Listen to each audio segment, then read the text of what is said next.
Lyndon James raises his arms up high in the air with his second wicket. I'd like to welcome you into the bowler's corner.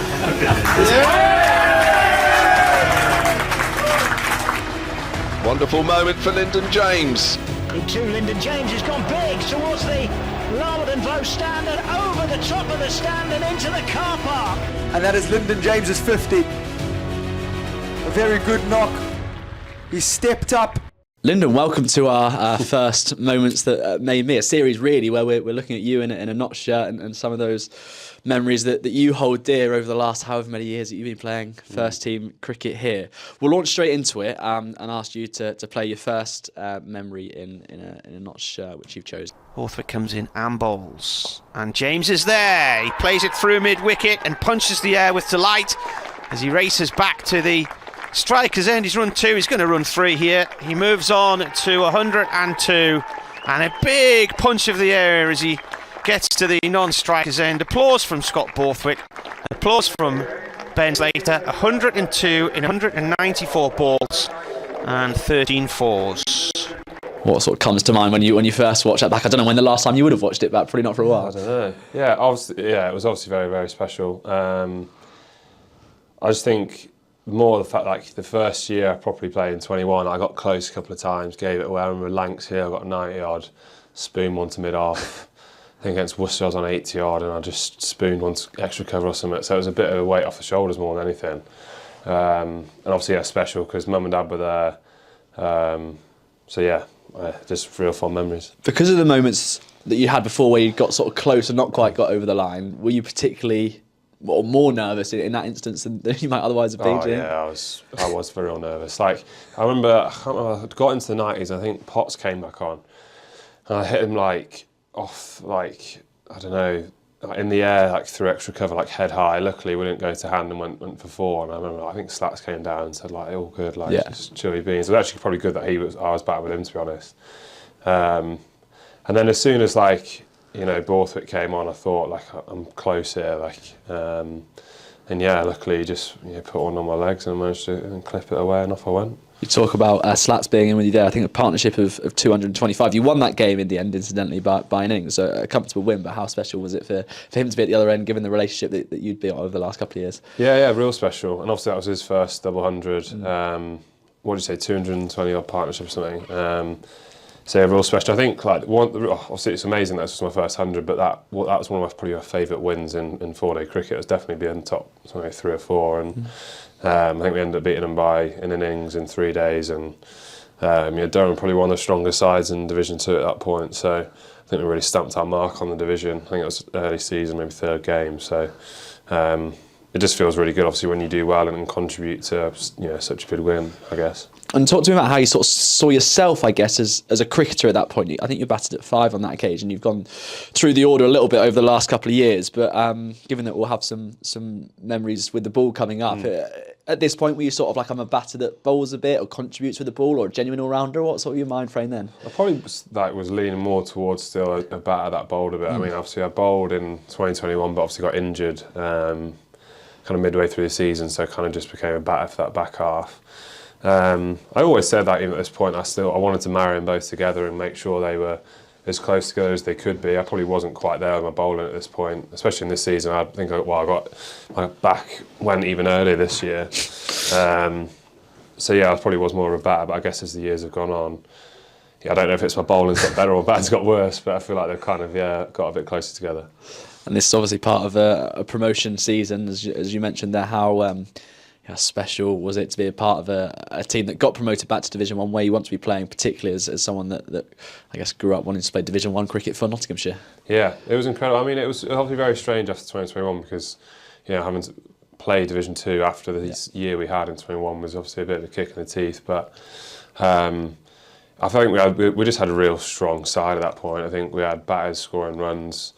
We were so lucky. We had, obviously, Fletch came off the back of a 60-wicket season. We obviously Dane another 50-wicket season. Broady played a lot that year.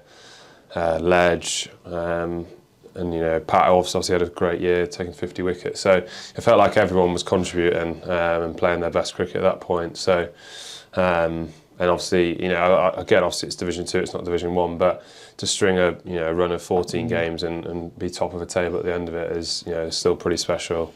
Especially that day we had here when we actually finished against Durham that season. Seeing all the supporters and stuff, family, and being able to celebrate them was great. Yeah, you mentioned your family being here in this moment and here when we secured promotion as well. What sort of things are said when you go to family members after milestones like this, when you've achieved what you've wanted to achieve for such a long time? Well, this one was, it was tough. I literally basically took my kit off and went straight over to mum and dad. I think it was obviously April in Durham, so it was Baltic. I think, and bless them, they're very superstitious, so they didn't really move, I think, for the whole time. And mum looked frozen, but obviously it's very special because I've always spoke about how much they've sacrificed and stuff, and to be able to share those moments, very, very special. Like I say, just proud, and I'm just very grateful that obviously they're there to witness it as well. Perfect. Well, on that note, let's take a look at your second memory that you've picked from your career at Notts. Caught behind. Thick edge through to the gloves of Moore. James Tawarrell, his first ball, the number 11, swings straight away, hangs in the air, towards mid-on it goes, and he's gone first ball. It gives James a sixth. Hutton, the man who had the cramp yesterday, looks in some discomfort. Well, what I did forget there, I would have been on the hat-trick first ball, second innings. I've not remembered that. Too much going on. Well, the first thing is that it feels like a slightly anticlimactic commentary for what was your first maiden 5-wicket haul in Division 1 in first class cricket. But again, what's that moment like? I guess you don't have necessarily the same level of nerves that you do when you're in the 90s when you're batting. Probably not. I remember I was on 4 overnight, so I was obviously thinking about, I was hoping that Hass was going to give me the ball straight away in the morning, and in fact, we had a relatively new ball, I think, so I was hoping I was putting in a decent area and hope for the best. So, I suppose I think just because, that season obviously didn't go as well as I would have liked with the bat at all. It felt like a bit of a growth in my bowling, I guess. And particularly this game, I think, because Bawley got injured early in that first innings, so we bowled her down. I think it was so hot at the time. I think Ledge obviously got cramp. For most of the first day, I literally couldn't walk. So it felt like I had to kind of step up a little bit, and it went from being, it felt like we were obviously trying to protect my back, especially after the first 2 years where I got, they were limiting my overs a little bit and trying to protect me, wrap me in cotton wool a little bit. I was like, well, I've got no choice but to kind of crack on. I think I ended up bowling 50 odd overs in that game. Struggled to walk. I remember the last day, obviously we stayed like half an hour walk away from the Oval, and I remember walking in to try and loosen off and dragging my left leg behind me. But no, it was special because it kind of just confirmed that I could play a decent part with the ball, and especially doing it against the Division 1 champions, 3 years running now, against a strong batting lineup. Real pleasing. Does that feel like you alluded to it there, but an even bigger moment looking back, because it felt like the coming of you as a bowler, taking a fifer with the extra responsibility of bowlers down, all those things sort of add up to make you feel like you belong in this fast bowling cartel that we got at the club? Yeah, definitely. I think that's when Shiny's been great with me. Obviously when, I guess the start of 21, I always thought I was just going to be, the fourth bowler, and it probably was at that point where, if the big three hadn't got anywhere, it was, my turn to kind of trying to break the partnership. But our aim has always been to try and get me in the side as a third, as one of the big three, I guess. I'm probably still nowhere near that level yet, but, to aspire to get to that point, and then to obviously have little moments where you do feel like you contribute in bowling the overs that you should, the amount of overs that strike bowlers bowl, and being able to pick up wickets. I guess it just gives you the confidence kind of going forward that you can get to that level. How difficult is it as an all-rounder to get to that point where you're playing as big a part as possible, being one of those big three, I guess, in a seam attack, when you're trying to work on so many different skills as a multi-format cricketer as well? You're one of not many people that will bat and bowl in all three formats. Yeah, I guess it is hard, especially at this point as well, because of my back injuries, I wasn't bowling much in practice. It was very much like game by game basis, just try and keep me on the park and keep me bowling. Because especially that season, I wouldn't have played if I wasn't bowling, because I wasn't obviously scoring the runs I needed to be. So I guess everyone always says, I think every all-rounder's always said, you've got to work as hard on each skill as the other. I guess it is pretty crazy that with all the change of formats and stuff, when you go from bowling wide Yorkers to try and hit the top of the stumps every ball, it can be difficult. It's something I'm still learning and trying to get better at. You got 50 in this game as well, I think, but does that sort of pale in comparison to a milestone like this? A little bit, yeah. I think, like, again, that probably didn't do me much good either, actually spending some time at the crease. Yeah. Body was in bits even more, but yeah, I do actually forget that. I mean, I didn't score many runs that season, so that's probably why I forgot about it. But yeah, I guess that's what I mean. Like, my goals are always to contribute across with bat and ball and in the field. So yeah, it's probably one of the main games where I've actually contributed with both. I think. And you talk about working with Shiny. Your case is particularly unique, I guess, because you're managing yourself rather than just sort of working on technical stuff. But how important has he been for the journey you've been on with the ball? I don't think I'd be the bowler I am without him, if I'm honest. He's incredible to work. I think if you chat to any of our bowlers, the detail that he goes into around us as bowlers and individually as well, we're obviously all different, and he knows exactly what each of us should be working on, and he fills you with confidence as well. He never puts you down. He's always finding ways. If something doesn't feel right, he's always finding ways to try and help you get better.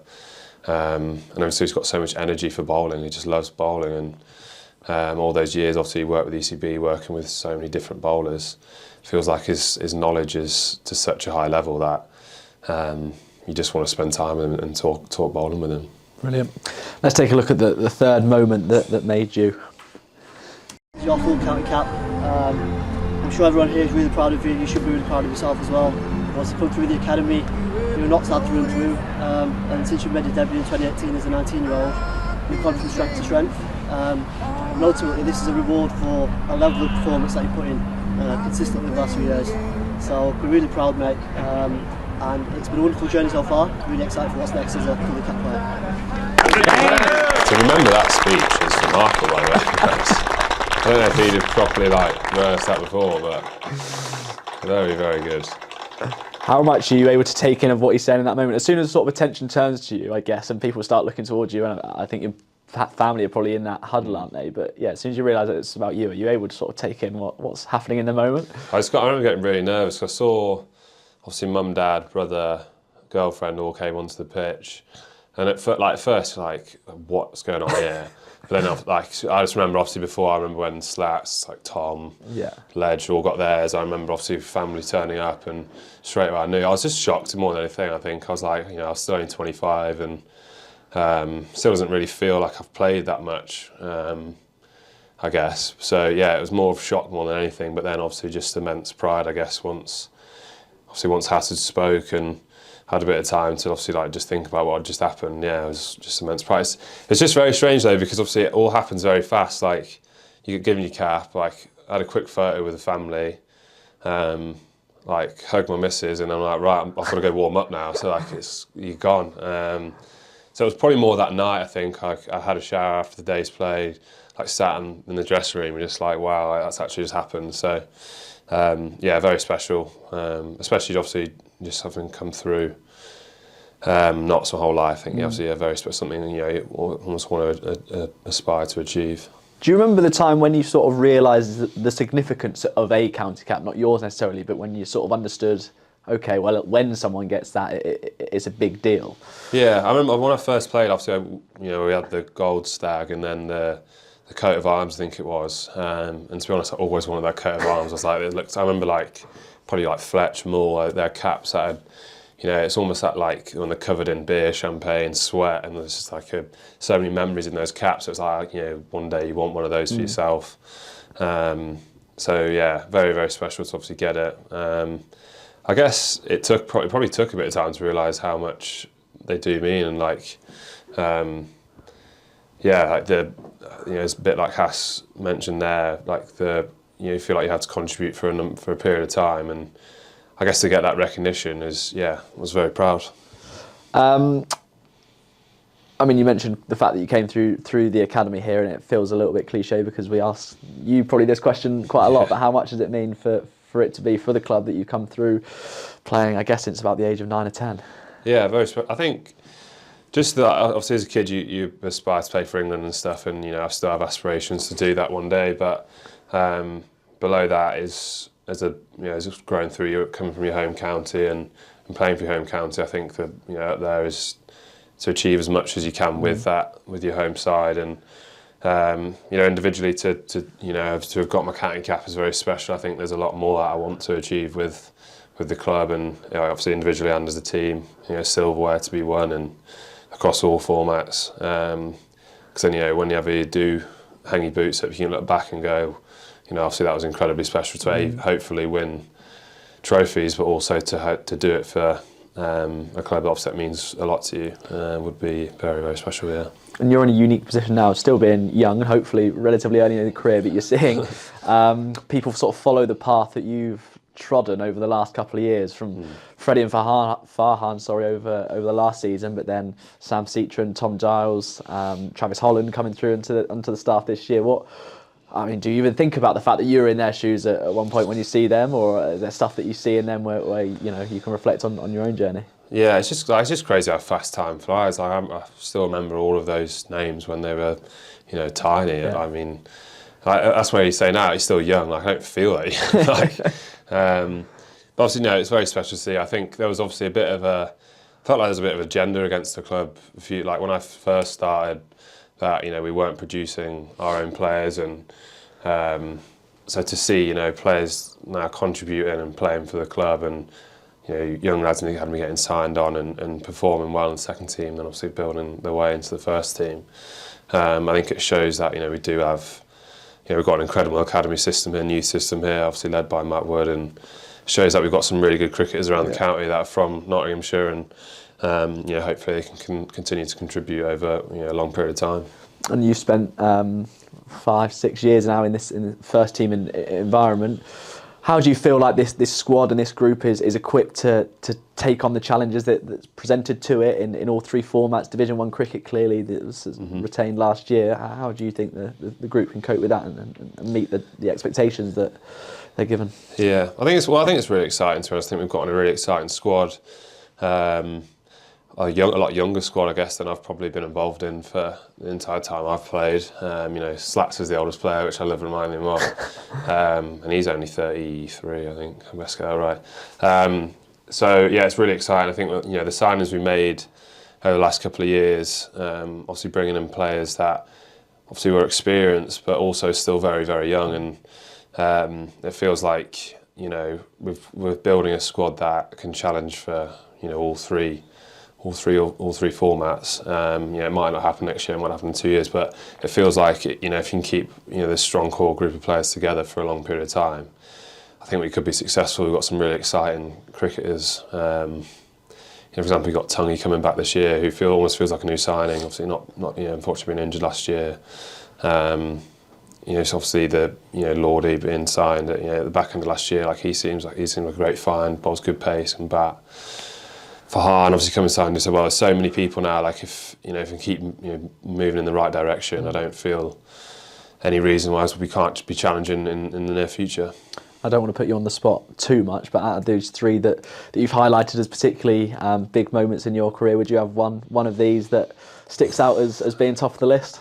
I think probably the county cap. I think obviously the 100, both first 100, first 5 are very, very special, but I think the county cap's like a collective, obviously, hopefully, of all those moments and contributions that you get rewarded with that, and I guess that's something I've got physically that I can look at and go, there's a lot of hard work that's gone into this, and take a lot of pride in that, I guess.